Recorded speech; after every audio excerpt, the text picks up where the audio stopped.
Ben McKee, West Rucker, Go Vols 24/7 here at Lindsey Nelson Stadium following Tennessee's 7-5 win over North Alabama in its second midweek game of the season. A closer game than I think any of us were anticipating, and we will certainly dive into the game itself. But the biggest news of the day is that number 33, A.J. Russell, is back, and boy did he look good in his first inning of work in 8.5 months or so since Tommy John surgery.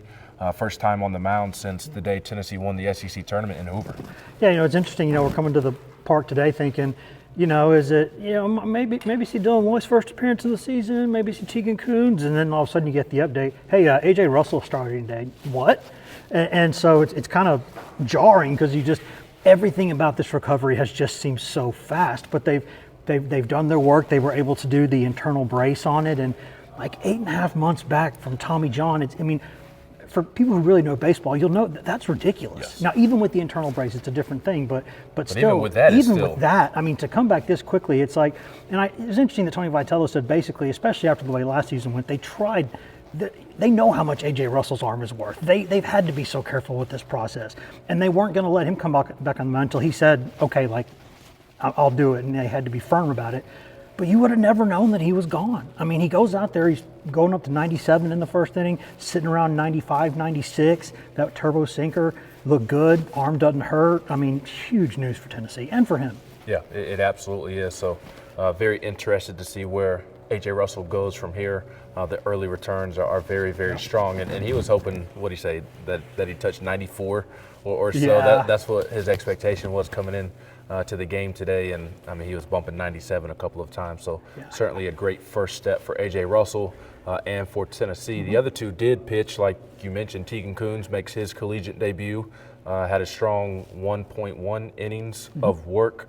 Dylan Lloyd pitched the inning before Tegan did, and did give up a leadoff double, but settled in, got 3 straight ground balls, I believe, or retired the next 3 batters to get out of the inning, and then Tegan takes over. Those guys, I imagine that they're not going to have to do a ton right now, but those guys are expected to be key pieces to the rotation or to the staff this year. And like AJ, the early returns on those guys were strong as well. Yeah, and Lloyd gave up a double, but if you're playing with a wooden bat, that's a broken bat. But you're playing with aluminum, so it's a different game, and so you hit something, and you just poke it down the line. You can get a double out of it. And so that was just kind of a bad luck deal there. But, it's easy to say when you come back, you've been out for a little while, you give up a hit like that to start, and you're like, that's not good. Yep. But Dylan Lloyd has always been so mature. He's always been such a competitor.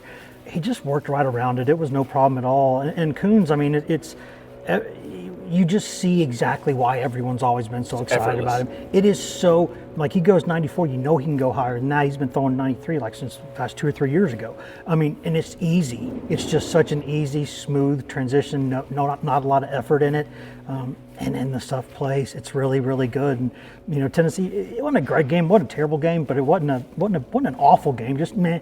But those 3 pitchers, man, that's big news for a staff that already has a lot of arms. Yeah, with the pitching staff, I still think it was a good day overall, even if they had to wiggle out of some trouble in the 9th inning. You throw 10 guys, and that's the end result. That's a pretty good day at the office. I guess the most notable arm to throw, in addition to the 3 we discussed, is Ryan Combs coming in there at the end and closing it out and continuing to do Ryan Combs things. Yeah, you could tell.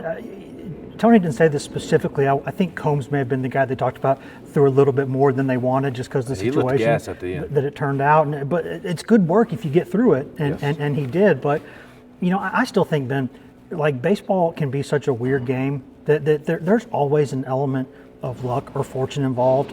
And there will be days where people will hit the ball a lot harder than they did against Tennessee today, and they won't have 11 hits and they won't have 5 runs. There were 11 hits, 9 of them were singles, 2 doubles, 1 was really just, as I described earlier, just kind of a bloop that found a spot. And they weren't bad. Watch a couple guys, but if you watch that game from start to finish, you never would have thought, maybe until the 9th inning, that Tennessee was even teetering a little bit. And when they did, they got a response out of it. So to me, kind of a classic midweek baseball game where, including the opponent going out there and throwing a guy who's throwing what was it, 68, 67, 66. because you see that sometimes in games like this where guys like that will bring in guys against a Tennessee, and it works. And so classic midweek baseball to me, and I thought Tennessee was all right. Yeah, offensively they scored 7 runs in the first 3 innings, and no run rule today, and the offense is doing what it did in the first 3 innings, and I'm thinking we're going to be here all night long, and the offense did not score over the last 6-7 innings after they jumped out to that 7 whatever lead it was. Reese Chapman, Gavin Keelan, those 2 guys were the offense today. Reese Chapman continues his awesome start to the season, and then Gavin Keelan as well, coming over from Louisville, also continued his strong start to the year.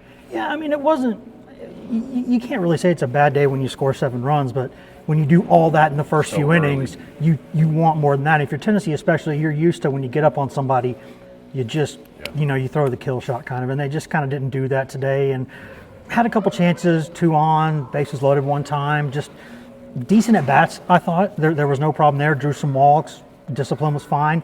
Just a couple balls that weren't hit great, and a couple balls that got to the track, and it was just one of those days. I didn't think they were bad, but certainly no matter who Tennessee is playing, the talent on that team should be getting, it shouldn't go 6 innings without a run, but that's baseball. Yeah, I should say 5. They didn't hit in the 9th.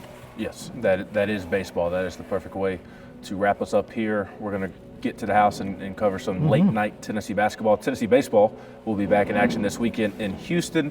We will have live coverage from the home of the Houston Astros throughout the weekend.